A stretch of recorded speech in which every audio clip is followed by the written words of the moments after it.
actually disempowering humanity to get away from this type of technology.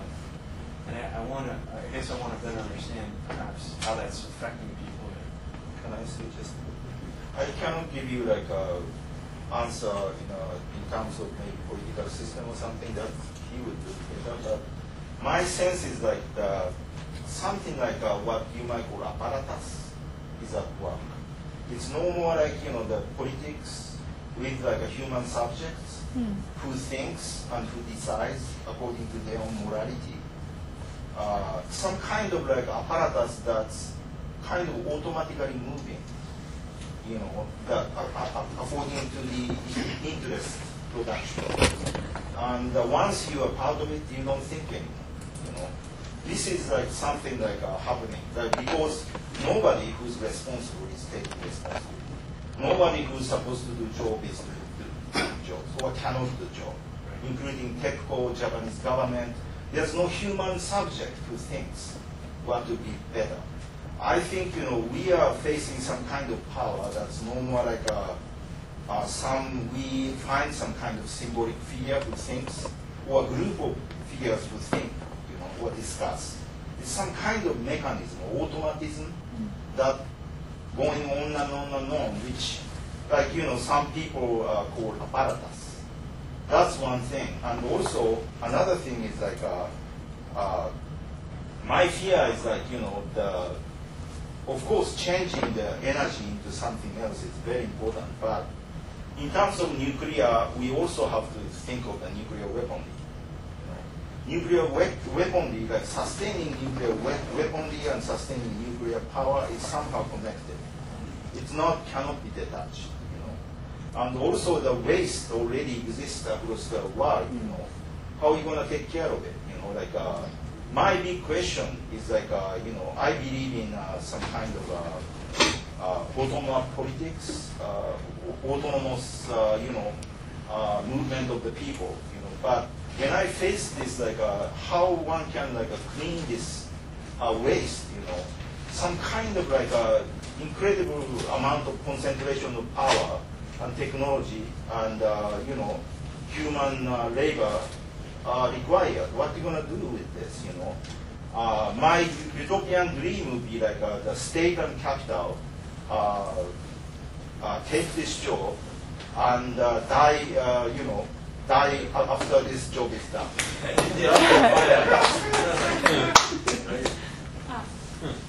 Okay, you and then Mr. Sabu, you mentioned plutonium-239. What are we going to do with it? It is recyclable and burnable and fissionable and gridable by blending into a thorium liquid. I don't know. So, yeah, I don't There's know. no other way to get rid of that stuff because it does indeed have a 24,000-year half-life.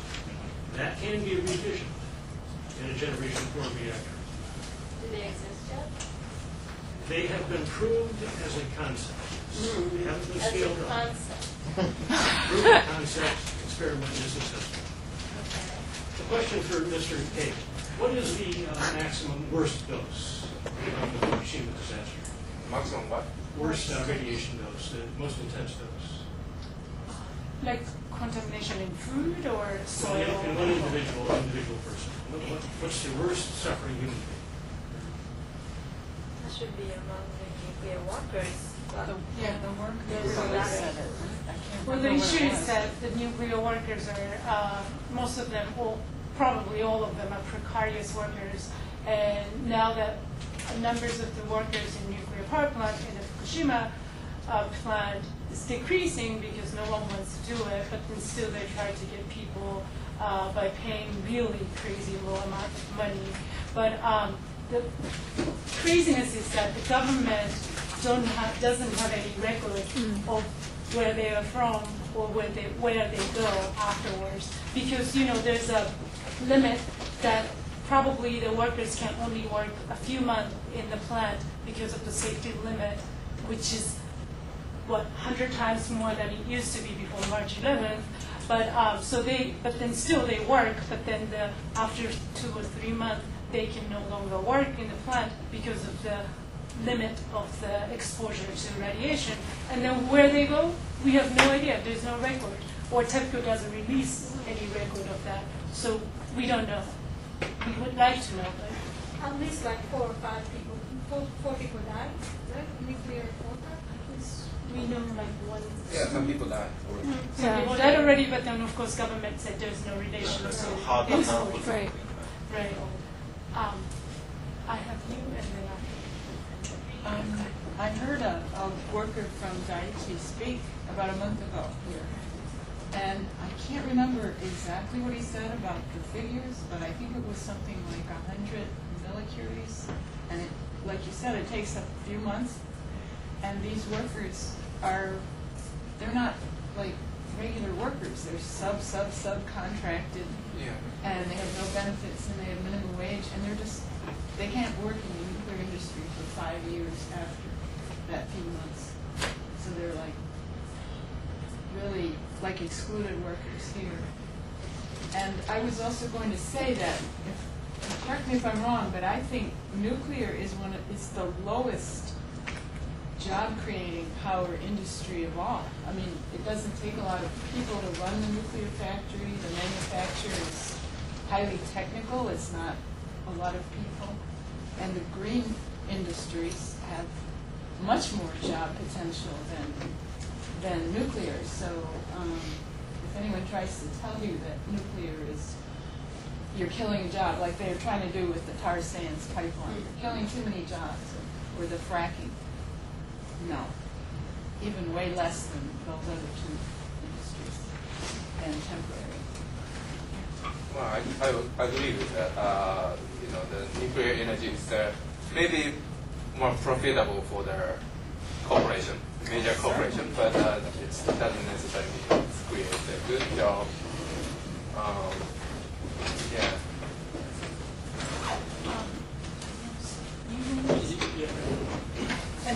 And then 2 more questions. I think. I'm from France, and we try to organize the radioactive trains because it goes to all.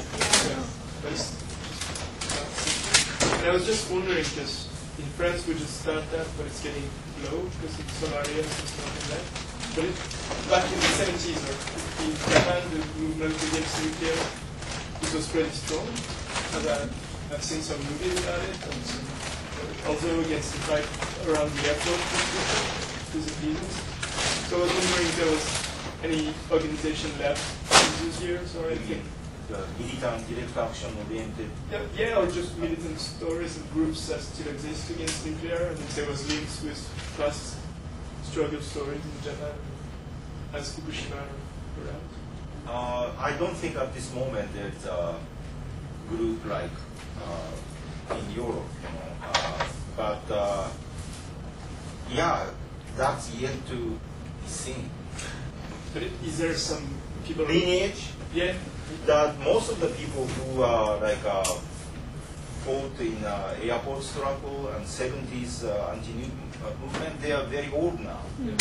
And some kind of a renewal of this movement. Somehow anti-nuke movement stopped before March 11th. It's not like the most active thing. There are big organizations like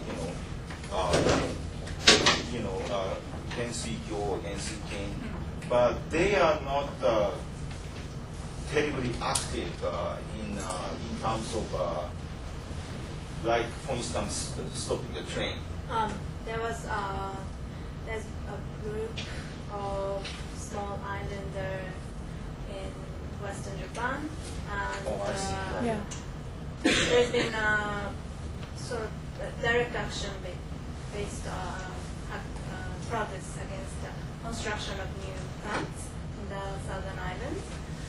And the local people there, most of them are fishers, and they've been organizing protests for 30 years. And young people also took over. It was actually like a month before March 11th last year. Some people got together on the construction site on the beach, and they were blocking directly the construction that was streamed on the Ustream, and we were watching it, and I was like really, really excited to see it happening in Japan. and then Fukushima happened. So there was momentum, you know. Do you want to do it?